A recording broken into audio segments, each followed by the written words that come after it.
You are now watching Sacred Seat TV.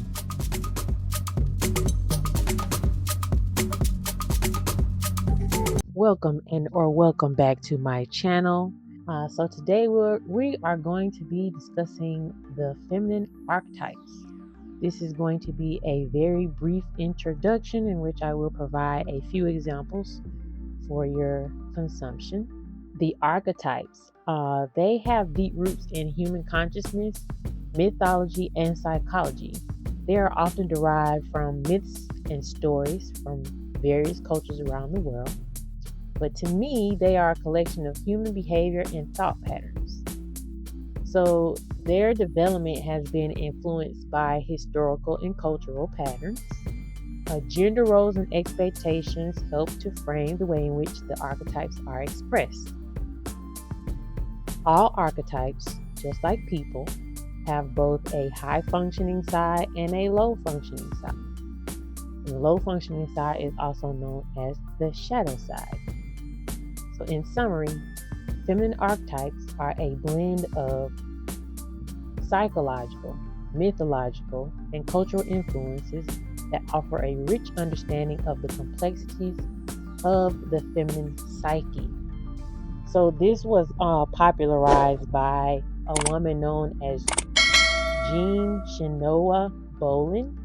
She wrote a book called Goddesses in Every Woman.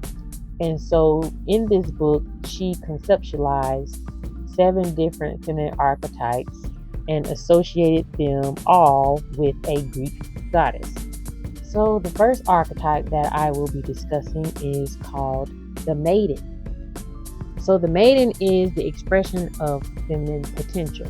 So this type of energy is useful in its nature and involves women who have yet to be tainted by the outside world.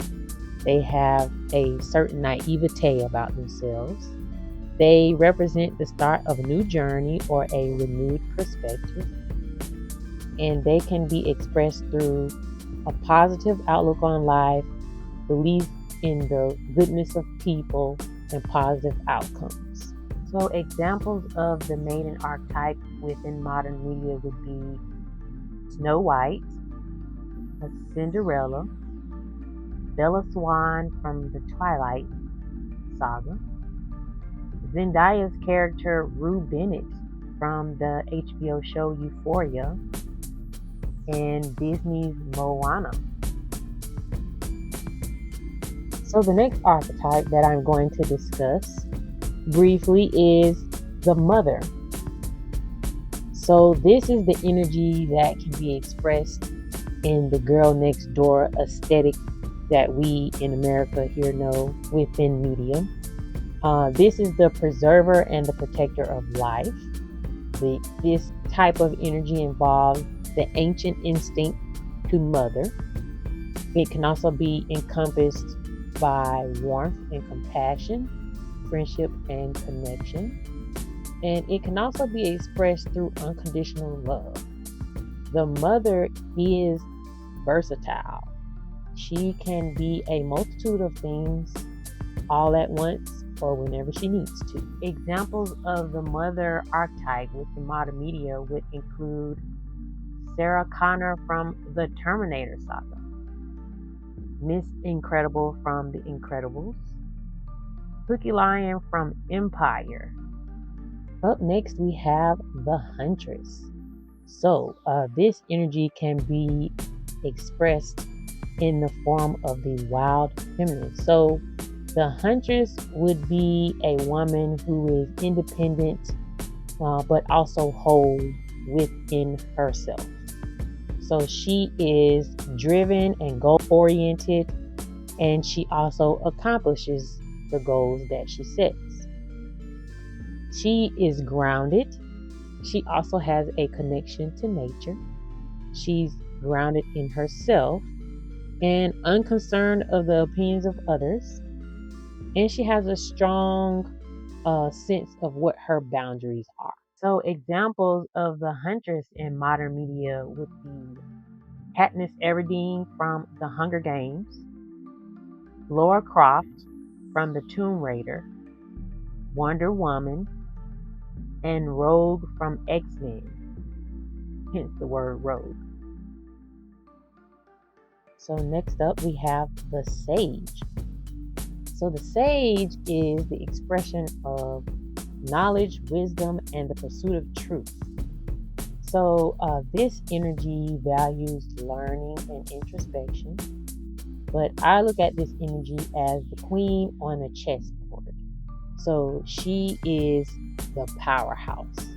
She can strategize and move in ways that many of the other pieces on the board cannot move. But this energy encompasses strategy, accomplishment, intellect, and foresight. So some examples of the Sage archetype in modern media would include Olivia Pope from Scandal, Oprah Winfrey, Jackie Kennedy, Cleopatra, and Hillary Clinton. All right, next up is the Queen. So the Queen energy can be expressed through natural born leaders. So this is the networker, the social butterfly, the connector of sorts. She uses her social circle to connect other people in her social circle to provide value. She is the archetypical wife, and wherever she is, power is close by. Think of this as royalty, elegance, dignity, and grace. So examples of the Queen archetype in modern media would include Queen Ramonda from the Black Panther, Miranda Priestley from The Devil Wears Prada, Nancy Pelosi, and Annalise Keating from How to Get Away with Murder. Okay, so next is the Lover.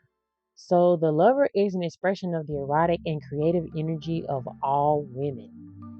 It embodies the passion and sensuality and deep connections that women are known to exude and possess. She can be seen as the procreative instinct of women. And this is also the force that compels and inspires all creativity. It can also be the appreciation of all beauty. Examples of the Lover archetype in modern media would include Lady Gaga in A Star is Born, Halle Berry, Sandra from 227, Samantha Jones from Sex and the City, and Regine in Living Single. Alright, and last but certainly not least, we have the Mystic. So this is the energy that I most identify with. So this energy is expressed as the home or the hearth, the fire within the home, the fire that keeps everything warm within the home. So this is the homemaker. This is the core of society. She is independent, deep, and soulful. She is the lover of esoteric knowledge. She's mysterious and untouchable. She's a bit of a recluse at times. And she also craves peace within and a higher consciousness. So examples of the mystic in modern media would include Sade, Frida Kahlo, Nicole Kidman, and the Ancient One in Doctor Strange. So it is important to understand that these are concepts and ideas of human behavior, and that no one person will embody each characteristic of a particular archetype and just be that. So I discovered this information on a website called womenlovepower.com. This is a website that was created and ran by Aisha Thames, who was a member of the panel of a popular show on YouTube. Unfortunately, the channel has been disbanded and all the videos have been removed, although I'm sure you can find some of them out there. Now, Aisha's channel on YouTube is still up and has all of her content available for your consumption.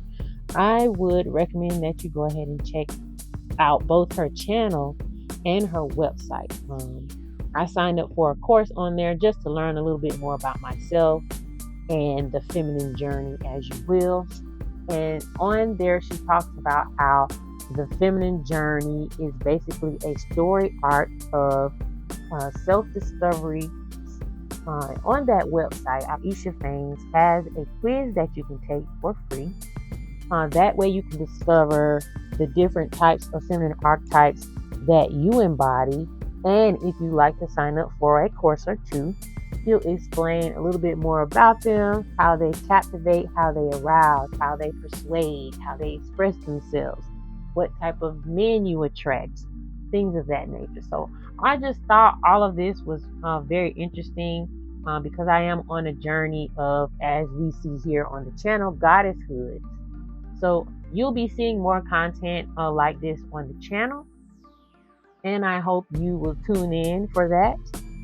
But if you got this far, thank you so much for your support, and hit the like button, leave a comment down below. Tell me if you took the quiz. Tell me what your feminine characteristic or archetypes were and which ones you identify most with. And go ahead and hit the subscribe button. It's free. And thanks again for watching Sacred Feet TV.